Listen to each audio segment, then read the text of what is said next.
المصطفى صلی اللہ علیہ وسلم صلی اللہ علیہ. ایسا کوئی عالم ہوتا ہے ان کی تقریر میں بھی کوئی بے مقصد جملہ نہیں ہوتا تھا، کوئی لطیفہ، کوئی ادھر ادھر کی بات، بالکل نہیں. ان کی مجلس میں بھی اور سفر میں بھی اپنے ہر لمحے کو انہوں نے قیمتی بنایا. دن کو امت کی خدمت کرتے تھے، رات کو امت کے لیے روتے تھے.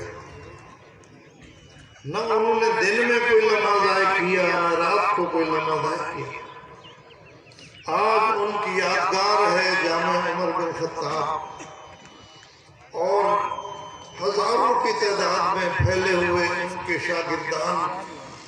یہ ان کا صدقہ جاریہ ہے. اس لیے ہم کہہ سکتے ہیں کہ وہ دنیا سے آج جا رہے ہیں، لیکن اتنا سرمایہ دنیا میں چھوڑ کے جا رہے ہیں کہ ہم کہیں گے کہ وہ زندہ ہیں. ایک صاحب بتا رہے تھے کہ ایک جنازہ جا رہا تھا، ایک بوڑھا آدمی پرانا بیٹھا تھا. اس نے ایک آدمی کو بھیجا، اس نے کہا جا کے پوچھ کے آؤ کہ یہ مرا ہوا آدمی ہے یا زندہ ہے. جب وہ وہاں گیا، انہوں نے کہا آدمی جس کو لے کے جا رہے ہیں وہ مرا ہوا ہی ہو سکتا ہے. انہوں نے کہا نہیں، پوچھ کے تو آؤ. جب وہاں گئے تو ایک سمجھدار آدمی کھڑا تھا. اس نے کہا یہ زندہ ہے. نے کہا کیسے زندہ ہے؟ انہوں نے کہا اپنی زندگی کا اتنا بڑا کارنامہ چھوڑ کے جا رہا ہے کہ یہ مرا ہوا نہیں ہے.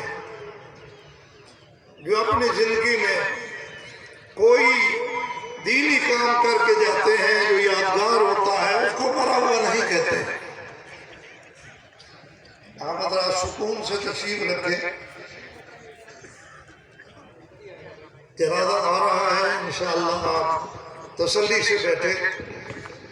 آج ہم ان کے لیے دعا گو ہیں کہ اللہ تعالیٰ ان کے تمام صدقات کو اسی طرح بھرپور طریقے سے جاری رکھے.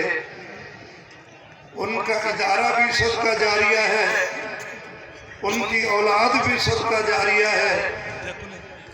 ان کی تبلیغ سے، دعوت سے جو لوگ دین میں جڑے وہ بھی صدقہ جاریہ ہے.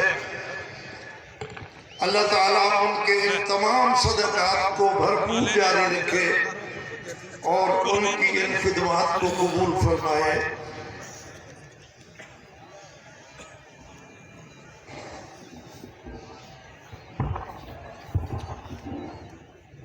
اچھا بھائی، تمام حضرات تشریف رکھیں. دیکھیں بد نظمی سے نا، بد نظمی اچھی بات نہیں ہے. حضرت کتنی قیمتی بات ارشاد فرما رہے تھے، بد نظمی نہ فرمائیں. ان حضرات کی خدمت و درخواست ہے کہ آپ مہربانی فرمائیں، یہ جو انتظامیہ کے جتنے بھی نوجوان ہیں ان کے ساتھ تعاون فرمائیں. نظم و ضبط ضروری ہوتا ہے. تو ماشاءاللہ اتنی کثیر تعداد میں، اور ابھی تو احباب آ رہے ہیں، چونکہ ان کو گاڑی کی جگہ نہیں مل رہی. ابھی بھی ایک فون آیا، وہ کہہ رہے ہیں جامع علوم کے آگے ہم نے گاڑیاں کھڑی کی ہیں، تو 10 منٹ اگر ہمیں مل جائے تو ہم بھی پہنچ جائیں گے. تو ان کو آگے راستہ نہیں مل رہا تھا. آپ حضرات نظم و ضبط کا مظاہرہ فرمائیں، تشریف رکھیں اور ہمارے ساتھ تعاون فرمائیں بھائی. اچھا جی، میں ابھی دعوت دیتا ہوں